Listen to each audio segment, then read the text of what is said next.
नमस्कार दोस्तों, कलयुग के चमत्कार संतों की वाणी में आप सबका स्वागत है। दोस्तों, आ रही है 30 मई बड़ा मंगलवार, यानी कि ज्येष्ठ मास का अंतिम बड़ा मंगलवार। ज्येष्ठ मास के मंगलवार को हिंदू समुदाय में असाधारण रूप से शुभ और पवित्र माना जाता है। प्रचलित कथाओं के अनुसार इस अवसर पर भगवान हनुमान की पूजा करने से भक्तों को फल मिलता है। बड़े मंगलवार को बुढ़वा मंगलवार भी कहा जाता है और इसे एक महत्वपूर्ण ज्योतिषीय घटना भी माना जाता है। हिंदू कैलेंडर के अनुसार 2023 के ज्येष्ठ महीने का आखिरी बड़ा मंगलवार 23 मई को मनाया जाएगा और हम आपको ये भी बता दें कि इस दिन गंगा दशहरा भी है, तो ये दिन और भी पवित्र माना जाता है। ज्येष्ठ मास में प्रत्येक मंगलवार को देश भर के हिंदू भगवान हनुमान की पूजा करते हैं।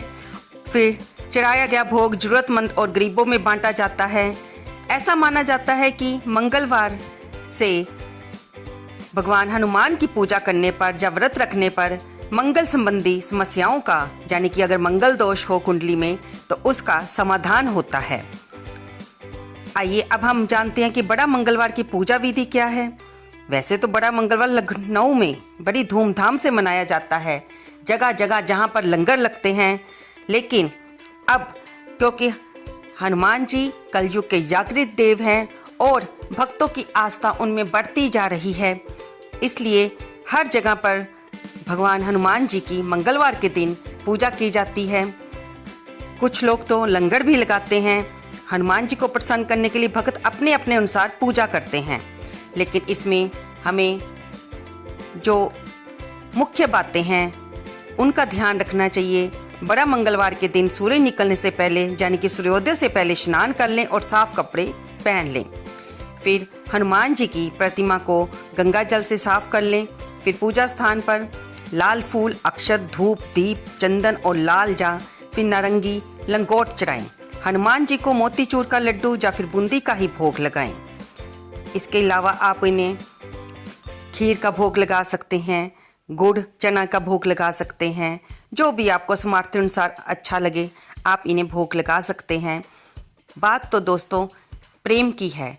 आपके मन में प्रेम के भाव आते हुए कौन सी वस्तु अर्पित करने का मन करता है वह अवश्य प्रभु को चढ़ाएं। हम आपको बता दें कि जब भी हम कोई व्रत रखते हैं तो हमें काले या नीले रंग के वस्त्र नहीं पहनने चाहिए।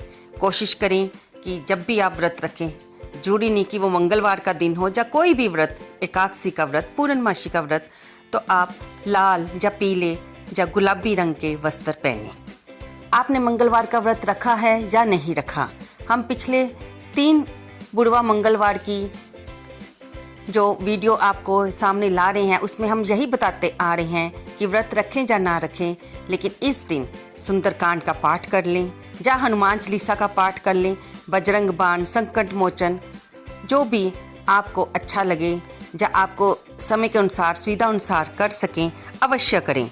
और प्रभु के मंदिर में जाकर उन्हें फूल माला अर्पित करें, भोग चढ़ाएं, तिलक लगाएं, चमेली के तेल का सिंदूर में मिलाकर उसका चोला चढ़ाएं, चमेली के तेल का दीपक जलाएं और आप जो भी मनोकामना पूरी करने के लिए भगवान से प्रार्थना करने आए हैं उन्हें प्रभु के सामने अवश्य करें और उनसे अपनी मदद के लिए प्रार्थना करें। प्रभु अवश्य मदद करते हैं, ऐसा भक्तों का विश्वास है। आज भी कलयुग में भक्तों के साथ हनुमान जी अवश्य चमत्कार करते हैं, क्योंकि वे तो कलयुग के ही जागृत देवता हैं और कलयुग जीव हर समय किसी न किसी समस्याओं से घिरा रहता है, परेशानियों से घिरा रहता है।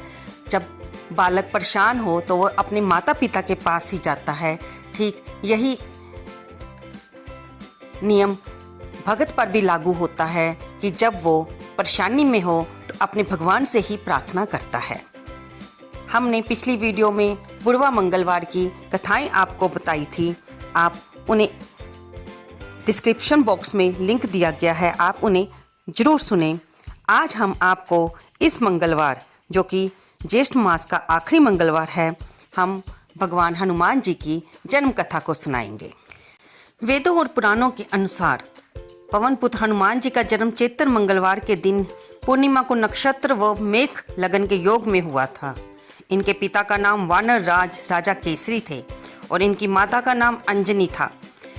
रामचरितमानस में हनुमान जी के जन्म से संबंधित बताया गया है कि हनुमान जी का जन्म ऋषियों द्वारा दिए गए वरदान से हुआ था। मान्यता है कि एक बार वानर राज केसरी प्रभास तीर्थ के पास विचरण कर रहे थे, तभी वहां एक विशालकाय हाथी आया और ऋषियों की पूजा में खलल डालने लगा। सभी उस हाथी से बेहद परेशान हो गए थे। वानरराज केसरी ये दृश्य पर्वत के शिखर से देख रहे थे। उन्होंने विशालकाय हाथी के दांत तोड़ दिए और उसे मृत्यु के घाट उतार दिया। ऋषिगण वानरराज से बेहद प्रसन्न हुए और उन्हें इच्छा अनुसार रूप धारण करने वाला पवन के समान पराक्रमी तथा रुद्र के समान पुत्र का वरदान दिया।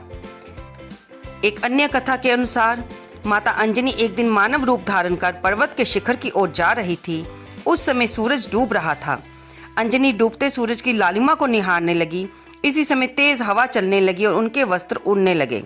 हवा इतनी तेज थी कि वे चारों तरफ देख रही थी कि कोई भी नहीं दिख रहा, लेकिन उन्हें कोई दिखाई नहीं दिया।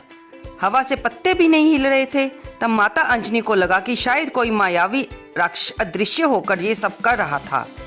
उन्हें क्रोध आया और उन्होंने कहा कि कौन है जो एक पतिपरायण स्त्री का अपमान कर रहा है। तब पवन देव प्रकट हुए और उन्होंने हाथ जोड़ते हुए अंजनी से माफी मांगी। उन्होंने कहा, ऋषियों ने आपके पति को मेरे समान पराक्रमी पुत्र का वरदान दिया है, इसलिए मैं विवश हूँ और मुझे आपके शरीर को स्पर्श करना पड़ा। मेरे अंश से आपको एक महातेजस्वी बालक प्राप्त होगा। उन्होंने ये भी कहा कि मेरे स्पर्श से भगवान रुद्र आपके पुत्र के रूप में प्रविष्ट हुए हैं, वही आपके पुत्र के रूप में प्रकट होंगे। इस तरह की वानरराज केसरी और माता अंजनी के जहां भगवान शिव ने हनुमान जी के रूप में अवतार लिया। हनुमान जी को शिव अवतार अर्थात रुद्र अवतार भी माना जाता है। रुद्र आंधी तूफान के अधिष्ठाता देवता भी हैं और देवराज इंद्र के साथी भी। विष्णु पुराण के अनुसार रुद्रों का उद्भव ब्रह्मा जी की भ्रुकुटी से हुआ था। हनुमान जी वायुदेव अथवा मारुति नामक रुद्र के पुत्र थे।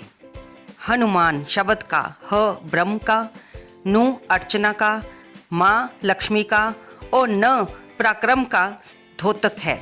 उनके जन्म के बारे में एक और कथा आती है कि जब महाराज दशरथ ने पुत्रेष्टि यज्ञ से प्राप्ति जो हवि अपनी रानियों में बांटी थी, उसका एक भाग गरुड़ उठाकर ले गए। पक्षी ने वह हवि वहां पर गिरा दी, जो कि माता अंजना ने ग्रहण की और वे गर्भवती हो गई और कालांतर में उन्होंने हनुमान जी को जन्म दिया। तो दोस्तों, इस बड़े मंगलवार हनुमान जी के जन्म की कथा सुनने से भगत को भक्ति की प्राप्ति होती है, हनुमान जी का आशीर्वाद प्राप्त होता है। आप व्रत रखें या ना रख पाएं, ये आपकी इच्छा पर निर्भर करता है, लेकिन मेरी आपसे प्रार्थना है कि भगवान हनुमान जी की पूजा अर्चना अवश्य करें। अगर आपके पास मंदिर जाने का समय नहीं है तो घर के मंदिर में ही हनुमान जी की फोटो पर फूल माला चढ़ाएं, उन्हें किसी नैवेद्य का भोग लगाएं और हनुमान चालीसा का पाठ करें, ताकि आपकी जीवन सुगम रीति से व्यतीत हो, आपकी सभी परेशानियां हनुमान जी की कृपा से दूर हों। दोस्तों, अगर आप ये व्रत रख रहे हैं तो इस दिन आपको मीठे का ही भोजन एक समय करना चाहिए। इस दिन नमक खाना वर्जित होता है। आप गुड़ और गेहूं की रोटी बनाकर सेवन कर सकते हैं, फल खा सकते हैं, दूध चाय पी सकते हैं। आपको ये वीडियो कैसी लगी कृपया इसे लाइक करें, शेयर करें और कमेंट बॉक्स में जय श्री हनुमान लिखना बिल्कुल ना भूलें। धन्यवाद दोस्तों।